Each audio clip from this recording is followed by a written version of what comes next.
Hey, great Monday morning to you. Hey, this your guy, Coach Mike, with your Minute of Elevation. Hey, check me out. It's okay to slow down, but it's not okay to stop. You can slow down, but don't stop. So I'm running outside today. Very different. Had a few hills, a lot of hills, little mini hills, and it's adversity. You know what I'm saying?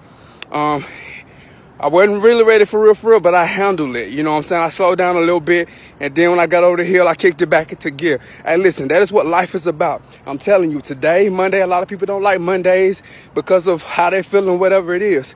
In life, you're going to be hit. I faced a lot of life, a lot of adversity.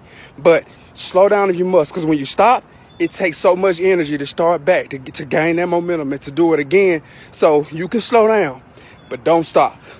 I'm telling you, you can slow down, but don't stop. Have a great day. You already know. Cap, bless, and grind, MOE. You hear me?